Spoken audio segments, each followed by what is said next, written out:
Valsts policijas Kurzemes reģiona pārvalde apkopojusi datus par notikumiem pēdējo 8 mēnešu garumā un ar šo statistiku iepazīstināja preses konferencē.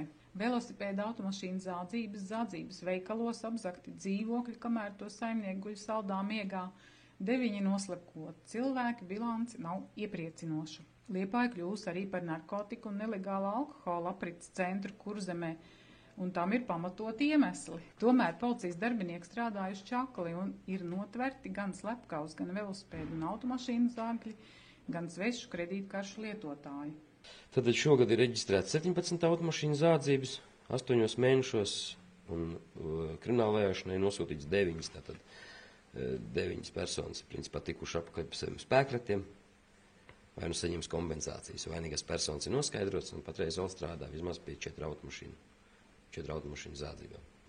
Runājot par narkotikām, Liepājas pilsēta jau pat par sevi atrodas ostas pilsētā, tā ir pie jūra, un dabiski arī ļoti daudz arī mums ir caurbraucēji, tie ir arī ierodoties ar jūras ceļā un sauszemes ceļā, bet narkotikas pilsētā īpaši varbūt tās kādreiz nebija tik liela kontrola par viņam, vai arī nebija tik daudz informācijas.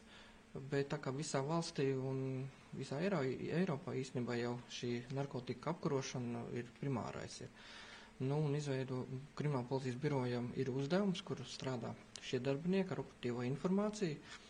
Un šīs narkotikas mēs strādājam, krimināla policijas biroja strādā lieliem daudzumiem, izplatītājiem, lai mēs varētu nobremzēt šo ieplūdu Liepājas pilsētā un Kurzemes reģionā šīm narkotikām.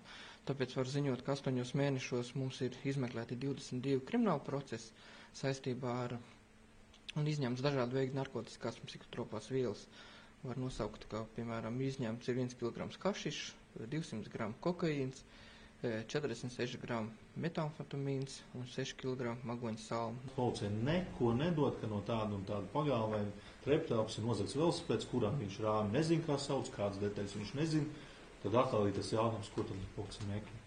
Jā, tomēr ir arī šīs iespējas gan iezīmēt, pirmais jau, protams, tas, kas tiešām bija arī Liepājā, šīs trepi telpas, un tad brīžiem policisti paliek dusmīgi, un tam īpašniekam ar paprast, kāpēc viņš trepēs, to 100 lats nenoliek tur tāpat uz trepēm.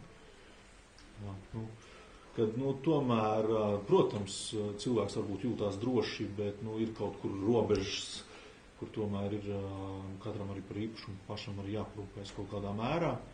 Jā, tā, vainīgs viņš jau pie tā nav, ka viņu apzog, bet, tā ar savu neizdarību viņš ir veicinājis, ka viņš kļūst par cietušu.